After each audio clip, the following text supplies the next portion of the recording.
What's up everyone, I'm Memento Mori and today I'm here with the very first statue unboxing of the new year, the Aerith Gainsborough 1/4 scale statue from Final Fantasy VII released by Mayflies Statues. Stick around.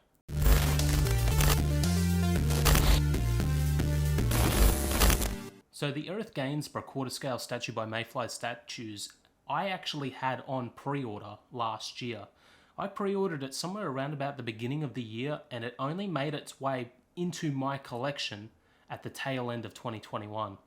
Took me a few weeks to get around to unboxing this one, but I think the wait's finally over. It's time to ring in 2022 on a high note. Let's get this thing unboxed.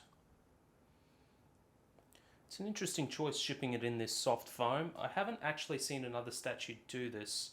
So let's get these Velcro straps off, see what we've got inside.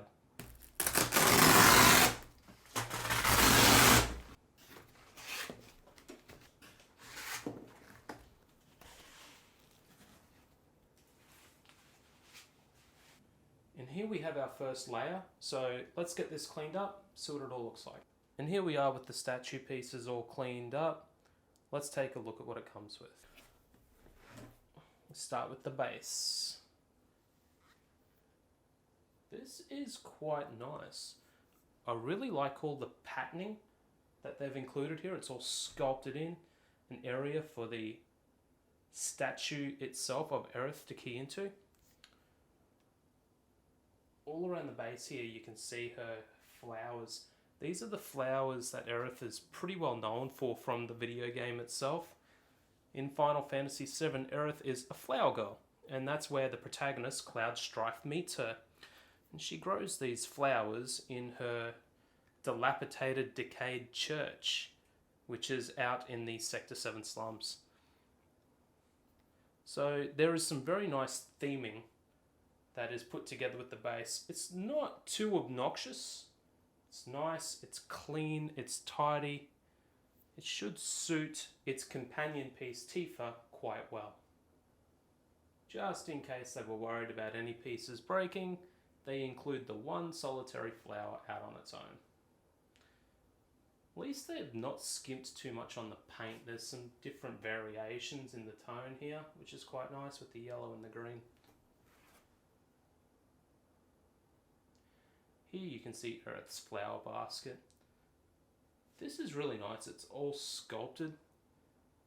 I like that it keys into the base, I'm assuming. I really wish they would have included an option just to have this in Aerith's hands, but that's okay.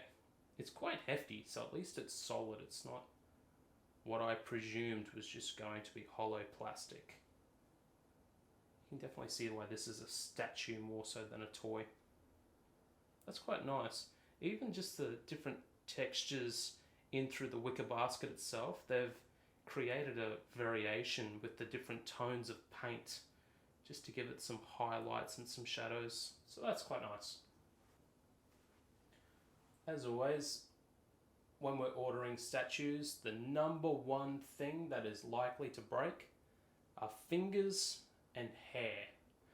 I'm incredibly surprised that they included all of Aerith's hands as a single mold piece on the statue and not ship them separately to be keyed in. I am not surprised, however, to find that her long braid is a completely separate piece. There's a couple of little marks in here. I'm thinking that they are just, hopefully, not paint marks. Looks like it's just a bit of dirt, a bit of rubbish. That's okay, we can clean that up, tidy it up, barely even notice. It's a bit hard to make out, but there is some really nice texturing in on her headband. And in the game, that's where she hides her secret piece of materia that she thinks is useless, but is actually used to summon Holy, which saves the planet in the end. If none of that makes sense, that's okay. It is a very convoluted and long game. And of course, finally, we have Aerith herself. It blows my mind that this was shipped all in one piece. How none of this broke, I will never know, but we'll start with the head sculpt. It generally isn't too bad. I definitely think the production photos were superior in this regard. I would have liked something that was at least on par with the Tifa, but I've yet to see an Aerith that is actually as good as it looked in the production photos before it actually went into creation. Generally speaking, the rest of the statue itself is quite nice. This is definitely Aerith based on her depiction from the original Final Fantasy VII that debuted on the PlayStation 1. This is not the Aerith from Final Fantasy Remake. So as such, her costuming is definitely geared more towards her original appearance. I'm just trying to be really careful here. Again, fingers most likely to break.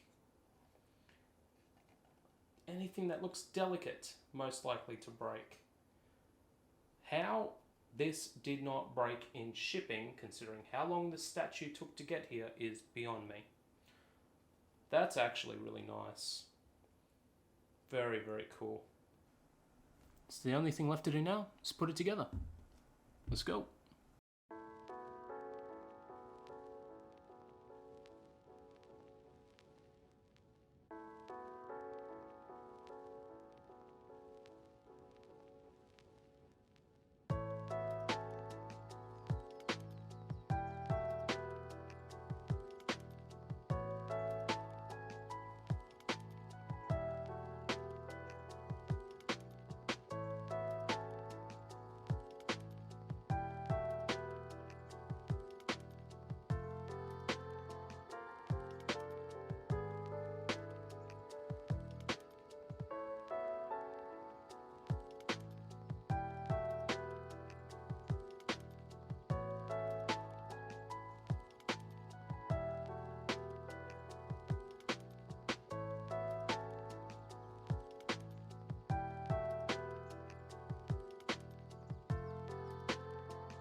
Alright guys, and there we have the Aerith Gainsborough 1/4 scale statue from Mayflies Collectibles.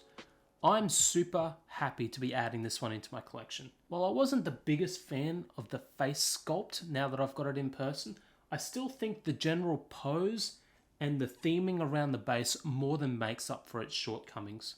There was one small issue that I had when I was trying to put in Aerith's long braid here at the back.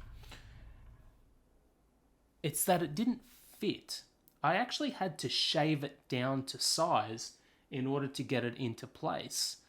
Now, that's not an overly big issue, but it is still something that I think anyone else that gets this statue might face moving forwards. It's definitely a quality control error coming out of Mayflies Studios themselves. Nevertheless, it was an easy fix. I just filed it down with a nail file, and I'm really hoping my partner doesn't see her nail file and the damage I did to that because, well, the things we do for love. Anyways, Aerith Gainsborough is one of my favourite characters of all time. Why? Because she's from one of my favourite games of all time. She is, for many of us that played this game back when we were kids, our very first introduction to the concept of death. Aerith is introduced early into the game and joins Cloud Strife on his journey to save the world. And then a third of the way through the game, she dies. She's killed by the villain. And she's never replaced. She's never brought back from the dead. There's no replacement character that fills her place. She's just gone. And the main characters are left with the agony and the sadness that her passing leaves in her wake. And there's no fixing that. There's no getting away from it. In fact, the game's director went on the record and say that he wanted to create a game that explored the theme of loss. Final Fantasy VII is without a doubt one of the greatest games of all time. So I'm really happy that I'm adding this particular one into my collection. I don't know if I'll be collecting the rest of the Final Fantasy VII characters because that could very quickly spill out of control. However, in the meanwhile, I really do love this statue. Stay tuned, I will have some more statues at some point soon ready to unbox. As always, if you like what you've seen, you want to see more, make sure you like and subscribe and I'll have more content coming in the days ahead. Later days.